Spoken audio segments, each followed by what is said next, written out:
Halo, di video kali ini saya akan membahas tentang COVID-19 atau Coronavirus Disease 2019. Nah, virus ini sudah terinfeksi pertama kali terkonfirmasi di China itu awal akhir 2019, dan terkonfirmasi itu di China, lebih tepatnya itu di Wuhan, di salah satu provinsi di China, dan angka kematian di sana sudah banyak ya, kurang lebih 4,9%. Dan sekarang virusnya udah pandemi di berbagai daerah, di berbagai negara, Italia, Singapura, Malaysia, dan sekarang Indonesia.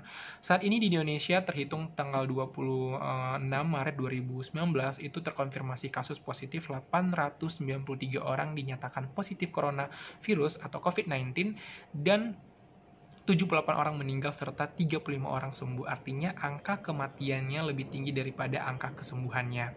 Untuk itu, kepada seluruh teman-teman untuk melakukan social distancing, membatasi kegiatan di luar, dan juga membatasi pertemuan-pertemuan yang tidak penting, dan membatasi nongkrong-nongkrong, membatasi ke mall, kemanapun itu harus dibatasi saat ini. Kenapa? Karena dengan cara itulah kasus ini dapat putus rantai penularannya. Nah, by the way, di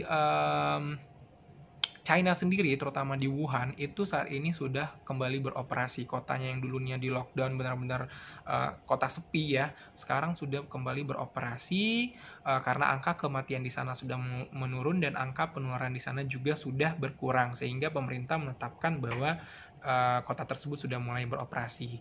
Nah, sedangkan yang sedang berperang untuk melawan COVID-19 ini adalah negara Italia dan negara Indonesia, terutama Italia yang hampir menduduki posisi kedua, orang positif paling banyak ya, paling banyak terinfeksi dan banyak meninggal juga di Italia, karena virus ini sudah keburu menyebar di berbagai negara termasuk Indonesia. Nah, apa sih gejala? Sebelum gejalanya kita akan bahas virus coronavirus ini awalnya dari mana sih? Nah, seperti yang saya bilang, virus corona ini tuh berasal dari Wuhan, dan virus ini menginfeksi hewan-hewan seperti kelelawar, hewan ular, dan juga terenggiling. Tikus juga sebenarnya bisa terinfeksi dari virus ini. Nah, hewan-hewan ini ya, terutama kelelawar, ular ya, dan juga terenggiling, itu di China emang mereka mengonsumsi maksudnya mereka mengonsumsi kelelawar. Nah, hewan yang udah terinfeksi ini akan menginfeksi manusia. Nah, dari manusia yang sudah terinfeksi akan menularkan ke manusia lainnya, sehingga penularannya ini bukan cuma dari hewan lagi sekarang, tapi bisa manusia ke manusia. Itulah awal dari penularan virus ini. Nah, kasus pertama itu di Wuhan, itu ditemukan kasus di mana ada gejala flu atau SARS ya. Ada penyakit yang mirip dengan SARS dan MERS yang dimana penyebabnya belum diketahui, sehingga pada awal Januari 2020 itu barulah terkonfirmasi bahwa penyebab itu adalah COVID-19, yang sebenarnya itu adalah bisa dikatakan turunan dari MERS dan SARS. Coronavirus ini merupakan mirip dengan SARS dengan MERS juga. Nah, apa sih gejala dari coronavirus ini? Ada 3 gejala, teman-teman. 3 gejala dan 1 gejala riwayat yang akan ditanyakan, riwayat perjalanan. Gejala pertama adalah demam dan riwayat atau memiliki riwayat demam. Saya ulangi ya, demam atau memiliki riwayat demam. Demam ini adalah panas yang tinggi dengan suhu 38 derajat Celcius. Kedua, batuk atau pilek. Nah, batuknya ini adalah batuk kering atau batuk yang tidak ada dahaknya. Ada juga beberapa kasus yang memang ada dahak tapi dahaknya sedikit, atau lebih seringnya batuk tidak ada dahak. Nah, ketiga itu adalah sesak nafas atau sulit bernafas. Ini adalah 3 gejala yang utama dalam suspek dari coronavirus ini.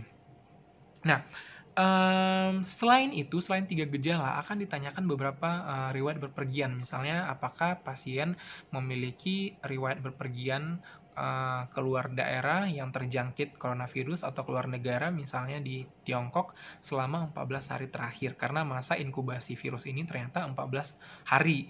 14 hari ketika kita dari luar atau 14 hari ketika kita bertemu orang. Nah, barulah muncul gejalanya demam, gejalanya batuk, gejalanya sesak nafas. Nah, by the way ya, sekarang ternyata virus ini tidak lagi memiliki gejala, teman-teman. Yang awalnya tadi gejala tadi itu demam, sekarang udah ada nggak gejala lagi. Ada beberapa informasi yang saya dapatkan bahwa virus ini udah nggak memiliki gejala. Ketika orang yang terinfeksi, terutama orang-orang yang sistem imunnya bagus ya, dia tidak terinfeksi ya, dia terinfeksi tapi tidak memiliki gejala, tetapi dia bisa menginfeksi orang lain, yaitu carrier. Makanya pemerintah menghimbau untuk kaum muda yang suka berpergian ya, yang suka berpergian ngumpul-ngumpul ke orang lain, terus kembali ke rumahnya, di rumahnya ternyata ada orang tua yang umurnya lebih dari 60, sehingga lebih mudah menular ke orang-orang tersebut, karena virus ini menyerang orang-orang dengan sistem imun yang lemah, termasuk pasien-pasien yang memiliki HIV/AIDS, penyakit jantung, penyakit diabetes, dan juga penyakit asma. Nah, penyakit ini mirip dengan gejala flu biasa, sehingga untuk membedakannya itu adalah riwayat berpergian ke luar negeri, terutama negara yang baru kita kunjungi yang terkena coronavirus atau COVID-19. Nah, kalau misalnya kita udah terkonfirmasi bahwa ini udah memiliki gejala coronavirus, itu disebut sebagai suspek dengan riwayat berpergian. Nanti akan dikonfirmasi dengan hasil lab. Nah, hasil labnya ini emang agak lama dulu ya, awal Maret ya, itu emang agak lama di Indonesia, butuh 3 hari sampai 5 hari baru hasilnya keluar. Tapi untuk saat ini sudah mulai baik, udah mulai cepat hasilnya keluar. Nah, bagaimana cara pencegahannya, teman-teman? Nah, untuk saat ini pemerintah Indonesia sudah melakukan aturan social distancing dan juga menutup beberapa mall dan juga meliburkan meliburkan semua sekolah di Indonesia untuk memutus rantai penularan. Yang paling terpenting adalah kita harus mencuci tangan ketika kita berjabat tangan dengan orang lain, ketika kita menyentuh tempat-tempat umum seperti kursi kereta atau apapun itu, dari Indomaret, dari supermarket, semuanya kita sentuh, cucilah tangan. Karena dengan cuci tangan ini 99% kuman bisa meninggal. Bukan meninggal, maksudnya bisa mati. Bukan hanya virus corona aja yang bisa hilang, tapi juga semua bakteri yang di tangan kita ini bisa hilang.